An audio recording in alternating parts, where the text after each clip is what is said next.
Good morning. Hello, everyone. My name is Rose Fickler. I'm the Director of Education and Engagement for Michigan Sustainable Business Forum. I'm really pleased to welcome all of you to today's presentation of Michigan Sustainable Business Forum's webinar series. For those of you who aren't familiar with our organization, the forum is a collaboration of businesses and institutions that all work together to promote practices that advance climate leadership, social justice, and the creation of a circular economy. We host events and programs throughout the state, including this monthly Michigan Sustainable Business Forum webinar series. The series is sponsored by Schrupp with additional support from Foresight Management. If you are not yet a member of Michigan Sustainable Business Forum, you can become a member today at misbf.org/join, or you can send myself or a colleague of mine an email for more information. Now I'd like to introduce our program for today, the Port of Detroit's Path to Net Zero. For our attendees, just please note that you can share your thoughts and questions with the panelists or all attendees through either the Q&A function or the chat function, and we will have time at the end of the presentation for open question and answers. I'd like to start by introducing our first speaker today, Taylor Mitchell, Sustainability Manager for Detroit-Wayne County Port Authority. Taylor, thanks so much for joining us today. Thank you, Rose. Good morning, everyone. I'm so excited to be able to present to you guys, representing more of the west side of the state, our decarb plan today. As Rose said, I am Taylor Mitchell, the Sustainability Manager for the Detroit-Wayne County Port Authority. Let me share my slides. Okay, can everyone see that? Uh-oh. Yes. Okay, so yes, I am Taylor Mitchell, our Sustainability Manager for the Detroit-Wayne County Port Authority, and our Executive Director, Mark Schrupp, is here as well today, and we will be presenting our decarbonization and air quality improvement plan. Quickly, we'll go over our agenda. We'll do some introduction to the Port of Detroit and our history of the Port Authority. We'll get into the decarb plan, and then we'll discuss some of the EPA grants that are assisting us in being able to accomplish this work, as well as the partnership that really led the way, and then some upcoming events that we have as well. So I will shoot it over to you, Mark. Good morning, everyone. Nice to be with you. I'm Mark Schrupp. I've been with the Port Authority as Executive Director since 2001. Want to give a little bit of history about the Port Authority and also the Port of Detroit. Some of you may know of the automobile industry. That actually created the that energized the Port of Detroit. Before that, we had lots of different industries. But the Port Authority is actually relatively young. We were created in 1978 by special legislation, and we're kind of like an economic development agency that's geared toward ports. We promote the movement of cargo on the water to support our local economy, maritime jobs, and other kinds of economic development. We've been a big champion of the cruise ship industry in the Great Lakes. We are committed to our environmental stewardship responsibilities on the waterways and as well as the coastal lands in the port. We work with private partners to apply for grants and other kinds of investment in the port and adjacent areas. Go on to the next. Here's a bird's eye view of the Port of Detroit. There are approximately 18 private port terminals along the Detroit River on the right side there, and then the Rouge River on the left side. You can't see it, but the Ford Rouge plant was built along the Rouge River, and most of the cargo that flows into the Port of Detroit actually travels up the Rouge and helps to make steel for auto production. Along the way, we have cement terminals, and along the Detroit River, several more cement terminals. We do receive steel cargo from Canada and Europe. That large kind of black island along the river is the infamous Zug Island, which was home to two blast furnaces that have now shut down. and then along the river to the south, well, actually, that's to the west. We're looking at Canada to the south over there. 2 other steel plants. Those have all closed, along with a power plant. So the cargo that flows through the port of Detroit is actually small compared to its heyday in the 50s and 60s. But it's still significant. It's still the largest cargo terminal in Michigan, 3rd or 4th in the Great Lakes, with 8 to 10 million tons of cargo that moves through, mostly bulk materials. We're also a logistics hub with an international border, so there's a lot of activity in the port that may or may not have to do with maritime, but it's pretty intermixed, and lots of industrial activities. We're responsible for over 6,000 jobs and almost $1 billion of economic activity, mostly catering to manufacturing and the auto industry. We handle 0 containers. We're not a container port. There's only a little bit of container activity in the Great Lakes. We have been looking to expand our cargo operations to other industries, agriculture and some others, but we're a traditional Midwestern terminal port with bulk materials coming in and almost no exports going out. Go to the next one. Here's some images of some of the terminals. Wholesome, which used to be called Lafarge. It's part of an international company that handles cement, and they bring in lots of material for road building and construction. On the right side, you see Zug Island. The steel plant to the right side of that picture is shut down, but DTE Energy still uses the land, brings in coal, and creates petcoke that they sell to the steel plant at the Rouge Steel Plant, which is currently operated by Cleveland Cliffs. All right, next slide. One of the things we tout at the Port Authority is the advantages of moving cargo on the water. We really promote the usage of the waterways because it remains the greenest mode of transportation. Reduce energy consumption, emissions, accidents, spills, and other things. We know that you can't get door to door always on the ship, so some things don't work out. But when you have the option of transporting on the water and through the Great Lakes, and for those of you who may not know, the Great Lakes are connected to the oceans through the St. Lawrence Seaway, through a series of locks that goes through Canada, through Lake Erie, across to Lake Ontario, and through the St. Lawrence River, all the way to the Atlantic Ocean. And so we do have ocean-going ships coming in, and as well as going out with cargo. Lots of agricultural exports from the Great Lakes, and steel and other finished goods, heavy machinery coming in from Europe. Next slide. Yes, thank you, Mark. Yep. So I'll take it over from here. As Mark mentioned, while maritime has this huge energy consumption saving as more of a sustainable transportation option, maritime still represents 3% of the total greenhouse gas emissions coming globally, right, affecting the world globally.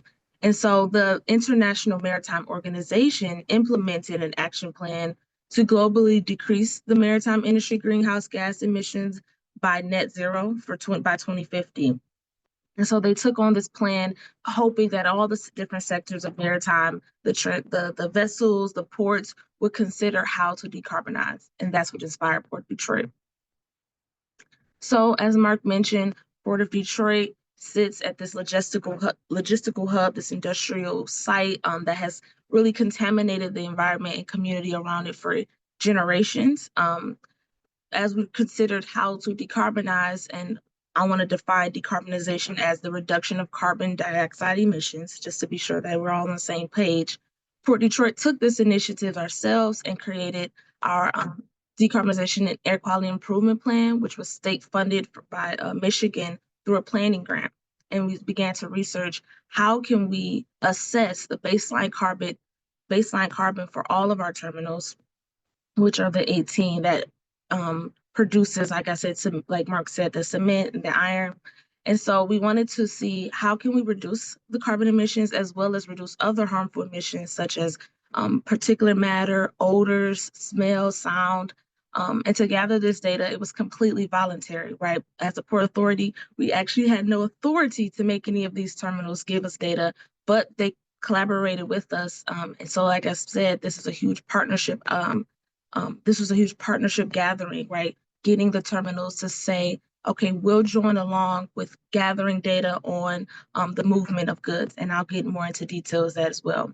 The movement of goods is to talk about the shipping, the trucking, and the goods and handling equipment. We wanted to be sure that we defined our scope, goods and handling equipment such as forklifts and gantry cranes, and then how many trucks that leave their terminals when they're doing their operations. And this was no small feat. So we collected, or we partnered with our environmental scientists, our carbon scientists, Tony Environmental, to assess and quantify the carbon emissions across Port of Detroit to get us to this net zero goal by 2040, as well as our community partners, Southwest Detroit Environmental Vision. They're an organization that represents the Southwest Detroit area, and we were able to present our findings and connect that port community to the industrial port and be able to create that space of communication and accessibility to two different sides that maybe have had tension for a long time, to be able to talk and see, okay, what do we all want when it comes to decarbonizing and being a more safe and environmentally conscious community. So as I mentioned, the Southwest Detroit region sees a lot of trucks, right? We're talking about 10,000 trucks cross back and forth over the Ambassador Bridge and soon to be more with the Gordie Howe Bridge. So we had to define our boundary of port-related operations, like I said, specifically the movement of goods. So the iron or cement processes that are happening on site, such as a Wholesome, that's considered the industrial activity, that was not in our scope. Those processes isn't necessarily port-related operations. So what was in our scope was the shipping, goods and handling, and drayage. So basically the cement going from ship to shore to truck, and specifically 15 miles from that terminal, would be encompassing our in-scope emissions of port activity. So by gathering the fuel rates of those movement of goods sectors, the shipping, the trucking, and the goods and handling, we found that the Port of Detroit movement of goods created 30,296 tons of carbon dioxide equivalent. This can be compared to filling 44 Ford fields with carbon dioxide. When you're comparing it to maybe some local cities as well, like Ann Arbor, I believe Ann Arbor's carbon dioxide footprint was about 2.1 million tons. So it's not as much, but if you think about just the movement of goods, this sector of transportation is creating this much carbon dioxide. It's a feat, and it's a lot. And so we had to consider, okay, now what are the strategies we can do to implement and to decrease this carbon that we found? So we created our own action plan. Once we had our baseline, and from our quantifications, we were able to see this is how we could get to 2040, net zero by 2040. One of the first steps is to introduce alternative fuels to the Port of Detroit, such as biodiesel, and getting at least 50% of our trucks operating within Port of Detroit to switch over to this cleaner drop-in fuel by 2027. Biodiesel can be made from vegetable oil like soybeans and can pretty much go into any engine running on diesel today. Most Canadian vessels are already switched over to biodiesel due to government approved policy, and there's already a big agriculture push, especially in Grand Rapids, with their facilities operating with soybean and being able to create that chain of capacity to have more biodiesel in the region. So on top of biodiesel, we have other alternative fuel options such as hydrogen, which some of you may have heard about the hydrogen hub that was funded from Michigan. There's also green methanol, which is being used a lot more in Europe and the European vessels and goods and handling equipment. And these are all strategies, and of course, electrification as a strategy to be able to decrease our carbon footprint and get to that net zero by 2040. And I want to quickly also shout out the Michigan Soybean Committee, who has helped us a lot about understanding biodiesel and biofuels. Mark, did you want to add anything to that point? Oh, yeah. I mean, I think the collaboration across the state is, I mean, it's a great opportunity for to make some initial steps. I mean, the biodiesel decision or directive is really important, especially for the maritime sector. The ships that operate in the Great Lakes, they last, 80 to 100 years, and they operate seasonally, and asking ship owners to convert their engines to hydrogen or methanol would be a huge investment. There's not a lot of funding around for it, and there's just no way they could absorb that. But the Canadians have taken the initiative to mandate the conversion to biodiesel, which allows the ship owners to amortize their investment, but also make some important headway into reducing carbon emissions. B100 will reduce carbon emissions by up to 80%, and as well as improving our air quality.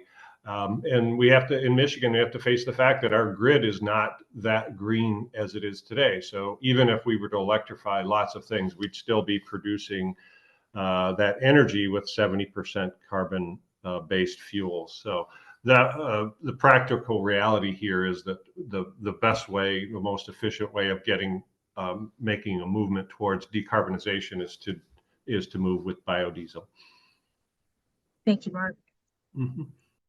And so on top of those alternative fuel options, we were able to win the EPA Clean Ports Grant, which was federally approved money to be able to $24.9 million to be exact, to help in the purchasing of some electric equipment such as forklifts for 3 of our terminals, 2 rail car movers, gantry cranes, electric patrol boats for our law enforcement. And so this will be able to start the electrification being familiar and common to the Port of Detroit region, and getting some of those old equipments offline that are based and use a lot of heavy diesel, as well as a $3 million planning grant to be able to research more about hydrogen fuel and hydrogen jobs, right? And how we can transition over Port of Detroit, those 6,000 jobs or so, to clean energy jobs, and in transitioning the economy to clean energy jobs. And Mark, do you want to share more about the charge barge concept as well? Sure, and there's a question in the chat about the cancellation of the grants, which is a possibility at this point where our money is flowing. And we the American Association of Port Authorities, which is our national trade organization, is working really hard in Washington to protect those grants. And there were 55 ports across the country who received EPA grants. And so we're hoping, we're proceeding ahead. Hopefully the courts will stay with us and keep this money funded. On the, when we applied for the grants, the requirement was that we can buy equipment that had 0 emissions at the tailpipe. The EPA was concerned about moving forward, even if some of the equipment, even if our electrical grid is not 100% carbon free, but it was also a way to jumpstart some of the equipment manufacturers who are really coming out with newer heavy duty electric equipment, which is emerging. There's not a market for it yet. This equipment sometimes costs 4 or 5 times what a diesel equivalent would be. And so in order to get industry to make these investments, the EPA was providing 90% of the cost of that equipment, with our local partners providing the remaining 10%. So we're serving as a pass-through entity for 3 private terminals on this $21.9 million grant. And we also included in the grant some important things like a training program for young people who want to get into the trades.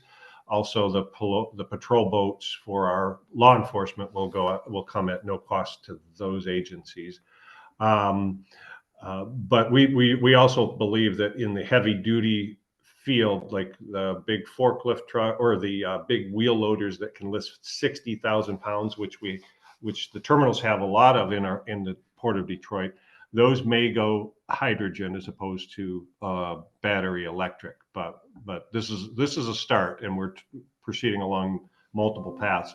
On the planning grant side, so the Clean Ports grant offered equipment as well as planning grants to plan out your transition to zero emission.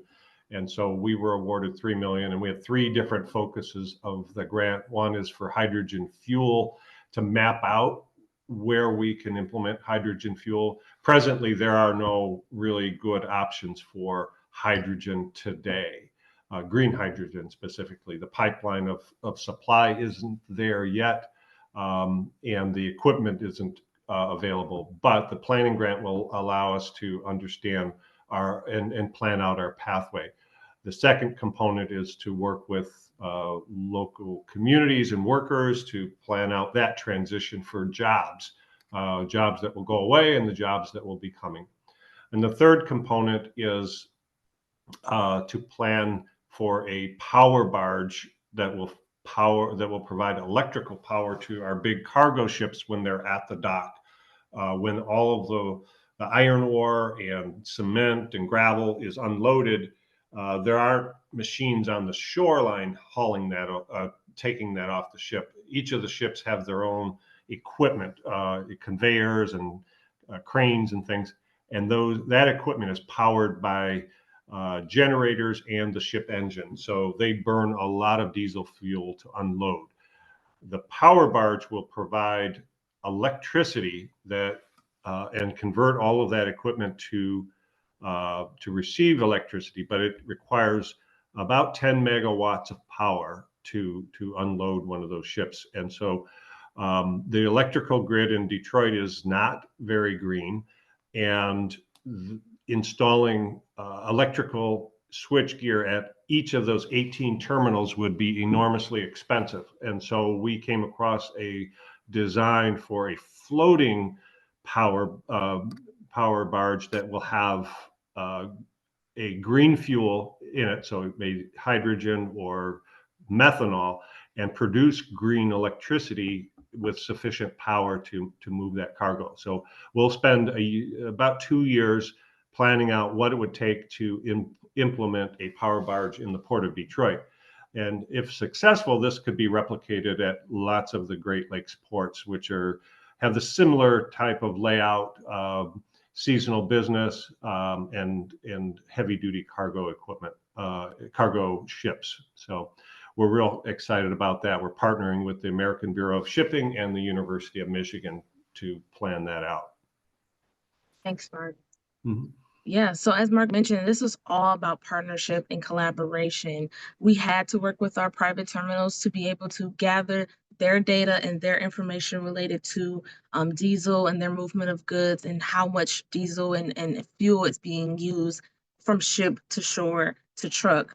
One of our bodies that came from the decarb plan was our low carbon port committee, which encompasses a few of our active terminals, and we meet quarterly to measure progress to track if we're still on the same accord of getting to net zero by 2040, as well as our Portside Progress Lunch and Learn series, where we learn about maritime sustainable practices, because we can't assume that everyone understands why hydrogen may be the next fuel or what is biodiesel. And so we meet and we plan and we collaborate together as terminal operators and as Port of Detroit, as well as our community advisory board that holds our residents and community leaders and businesses and hopefully even religious organizations and groups that will meet quarterly as well to hold us accountable and connect that relationship between industry and community, as I mentioned before, and make sure that we're staying on track of the things that we said that we were going to do, and not just kind of greenwashing a conversation of a sustainable port, but really becoming a green Port Detroit.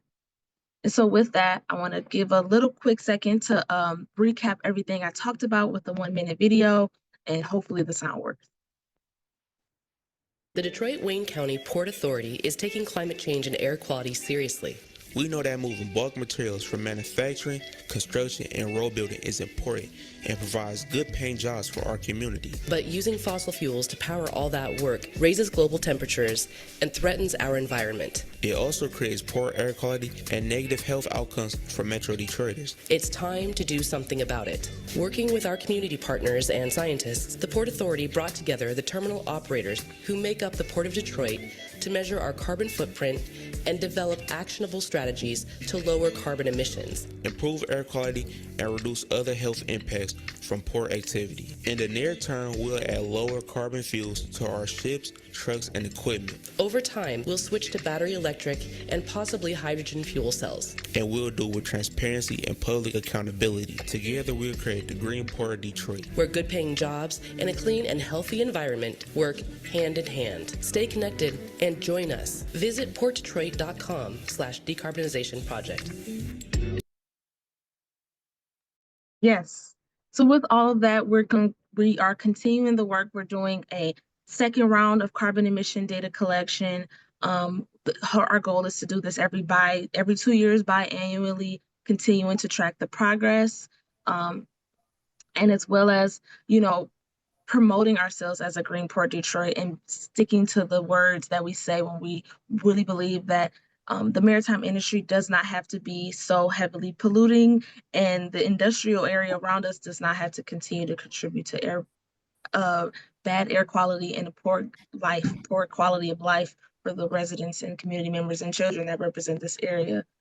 Mark, did you want us to have any last thoughts as well? No, I just wanted to comment on the video. I'm a real frugal and I don't like to spend a lot of money. So we did this video DIY. I mean, we had our own speakers, paid community speakers and all that. But my board, twisted my arm, and we're going to redo our website. We hired this big professional firm, and I don't know. I'm not Madison Avenue, but I prefer the kind of folksy type of approach. But anyway. Yeah. Yeah. So we're excited to brand out our decarbonization and air quality improvement plan and grow, right? While we're focusing on air quality and air emissions right now and greenhouse gas emissions, we're hoping to get into water quality and land quality and understanding how we can fully encompass a sustainable community and sustainable port. And so with all that being said, I want to quickly shout out our Sail Detroit Festival. Some of you from Bay City may have heard of the Tall Ships Festival. It is coming to Detroit this summer. We'll be hosting these beautiful sailboats right in front of our port. If you haven't had the opportunity to come to Detroit, please use August 7th through the 10th to come on down. SailDetroit.com is where you can get your tickets at. And yeah, it'll be a fun event. You'll get to be able to see some of the work that we're continuing to do with our decarbonization plan. And with all that being said, that's it. But we want to leave space for questions. So let's have an open forum and keep chatting. But thank you, Rose, and thank you, the Michigan Sustainable Business Forum, for allowing us to talk today. Apologies for the shameless plug, but we do want to sell a lot of tickets and break even here. Yes. No apologies. Awesome. Thank you both so much. I'd love to kick off the question and answer for our speakers now. Thank you so much for everybody. And please just enter your questions for those of you that are joining us live through the Zoom question and answer or the chat functions. And I can go ahead and kick us off with one. Honestly,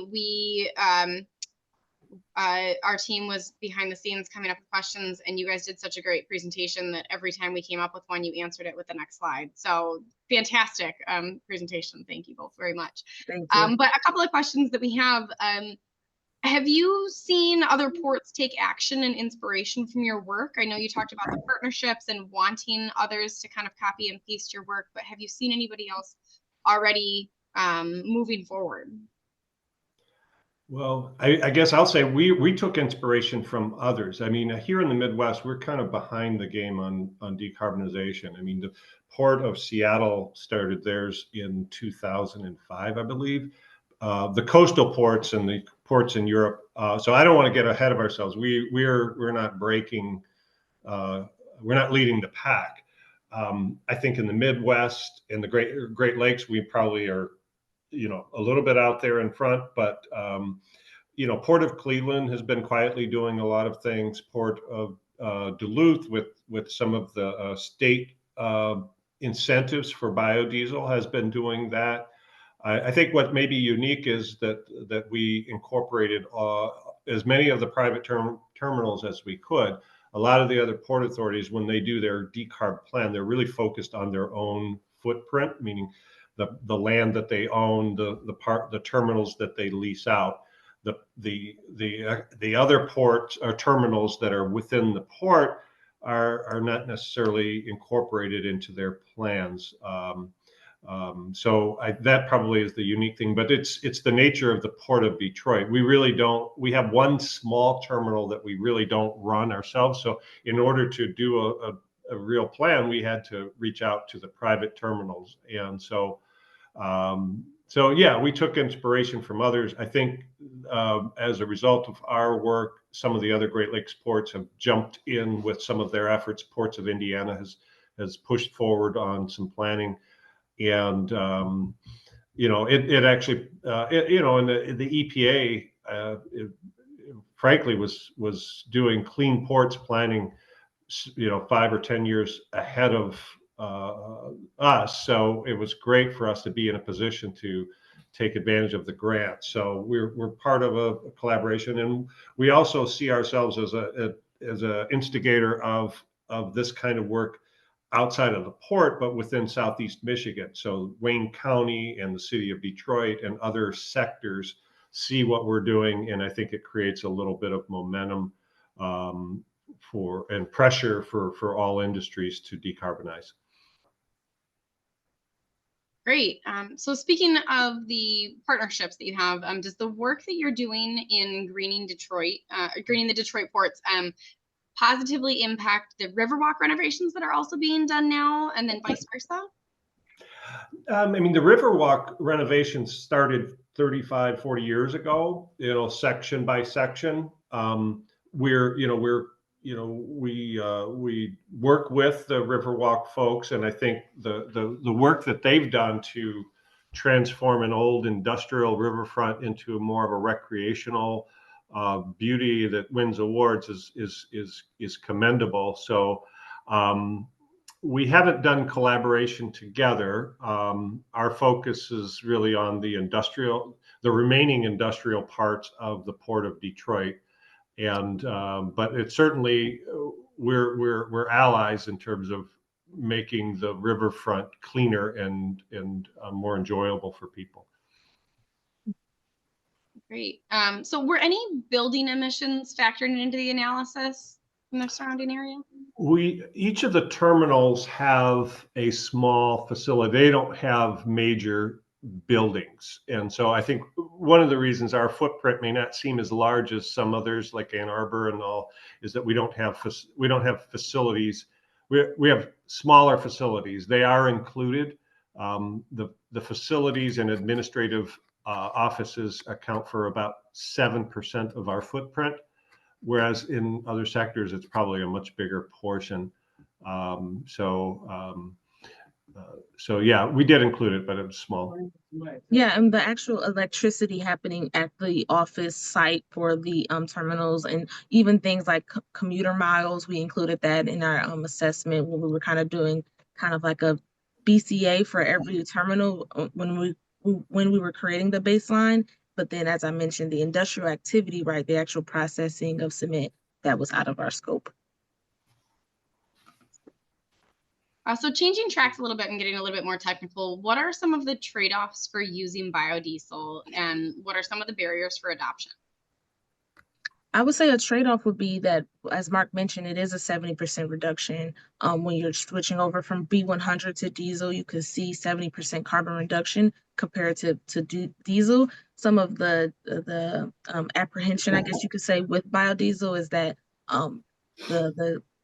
the rumor is that it freezes in the winter, right? And so that's the conversation of, okay, should we retrofit engines to have some sort of warmer in it so that the biodiesel doesn't, freeze over? But I think as they're developing as well, that hasn't really been as common anymore, especially with our winters kind of starting to be warmer as well, which is not great, but that's the reality. So biodiesel has this opportunity to be the first step drop in fuel, where you don't have to change your engine, you don't have to make these huge expense costs to switch over, and you can use it right now. Mark, did you want to add to that? Well, yeah, I mean, we did get some pushback from some folks who are, I guess, more purist about it. I mean, technically, biodiesel does emit carbon, but what it's emitting is carbon that it very recently pulled out of the atmosphere. So it's a net zero. And some folks that feel that using that kind of delays the transition to a true zero emission fuel.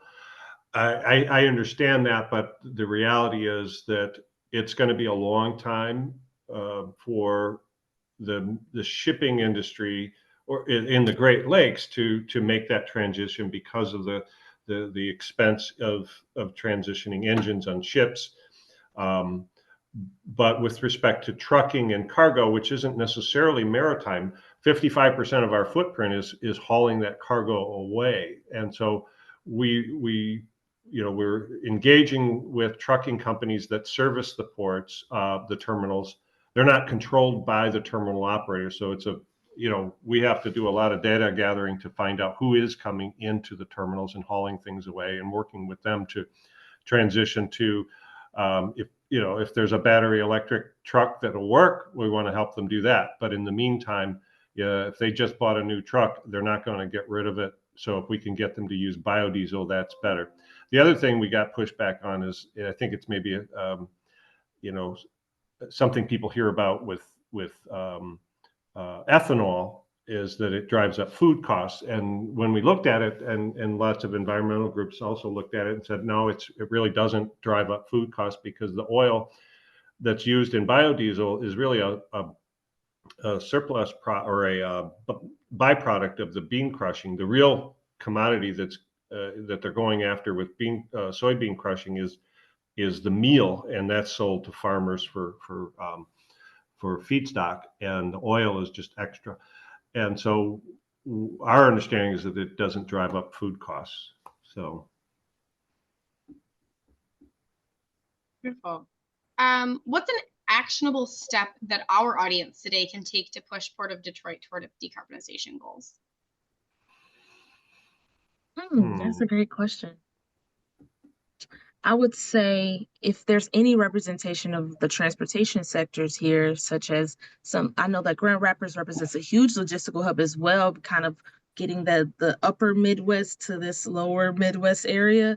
And so if the trucking industry can start to consider how there's a relationship between Detroit and Grand Rapids, and being able to get more of the trucking industry to transition over to biodiesel or alternative fuel options, and having just even starting the conversation of what sustainable transportation looks like in Michigan.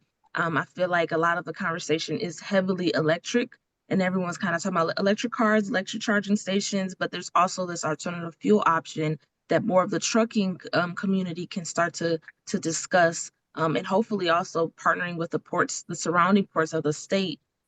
So as an individual, I'm not sure. I think it's all about your own consumption of the daily carbon that you're emitting and how you're considering that. But as a grander conversation of transportation, there's a lot more partnership that needs to be made across the state. Mark, did you want to add? Yeah. I mean, piggybacking on the trucking sector. I mean, like I said, we have lots of different trucking companies that come into the port. The port may only be 10% of their footprint, but if they look at their fleet and make some decisions about transitioning first to biodiesel and then eventually to electric, if that's the best solution, then that's good. I mean, these are long-term investments, and we understand that companies aren't going to just flick a switch and switch over, but research the industry.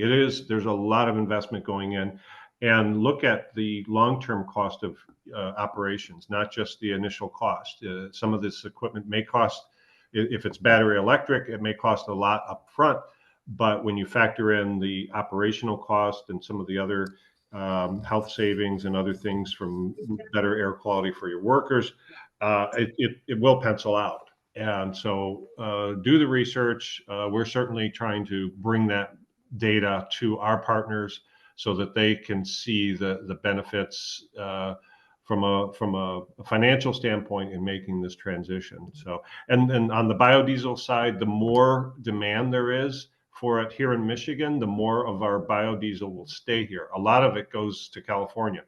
So if we, which is kind of crazy, you're trucking or sending biodiesel on a train all the way across the country, where we could use it right here. So creating more supply within Michigan will help all sectors. That makes sense. On a related but separate thought, do you have any guidance to engage partners in the agriculture and tourism industries? What benefits can they offer? Well, Taylor, you want to talk about our partnership with the soybean committee? Yeah, as I mentioned, Michigan Soybean Committee has really led a lot of this work for us when talking about biodiesel and connecting with farmers, right? They are the key when we're talking about alternative fuels, specifically biodiesel. And so there's such a huge farming community in Michigan that kind of is like their own separate bubble. But if we can work together and start to, I'm not sure how tourism plays into it, but I know that with agriculture, we definitely can build that partnership. And I think Michigan Soybean Committee is kind of bridging that gap of even with when it comes to the vessels and getting the shipping industry to specifically in America to pick up more of those biodiesel and alternative fuel options. There's a chain here, right? And as Mark said, there's a lot of the biodiesel is just going to California because they're doing all the cool, like, we're so hip work, but like the capacity is here in Michigan. We just have to bridge the gap. Yeah, I mean, Michigan is a tourist destination, and we need to preserve and protect that. I think, as you know, stopping the trend to over-industrialization, especially in our tourist areas, is important. I've been dismayed by all the investment in battery plants all over the state of Michigan, which really, I understand they want to spread the opportunities, but a lot of communities didn't want battery plants in their area, carving up farmland and forest land. So I think working together to find ways to strengthen the tourist industry and help preserve Michigan's natural assets so that the tourist industry can continue. I think we're on the same page with that. Not to mention we've got all these great cruise ships going around, which is a little bit surprising. But I think there's some amazing things to see out on the water, and a lot of people from all over the world are coming to the Great Lakes to see it. Great. Back to kind of more of a technical question. How large are the asset carriers working in the port? Is it a few large carriers or many small carriers hauling cargo? We get two different sort of types of ships. I mean, a lot of the bulk cargo is brought in by what they're called Lakers.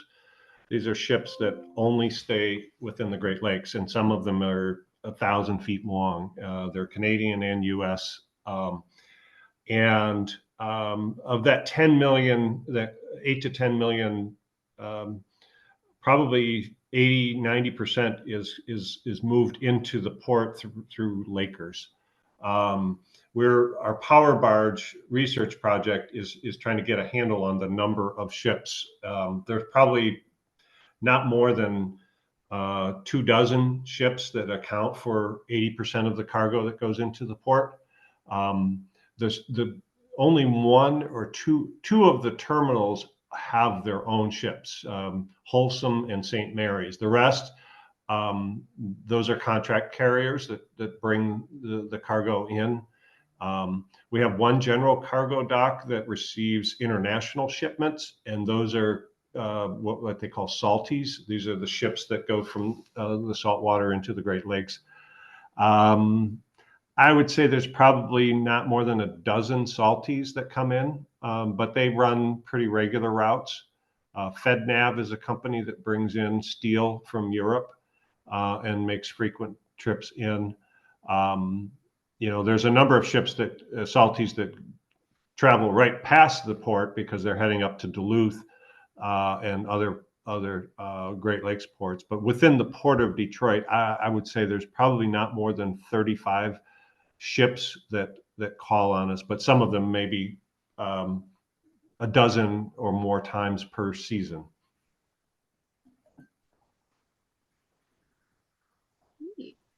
I don't see any other questions in the chat or in the question and answer function. If you have a last one, please do throw it in there. Otherwise,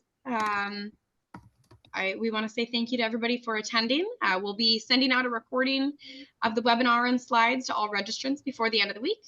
Please consider becoming a member or checking out our website for upcoming webinars, in-person events, or other opportunities at MiSBF.org.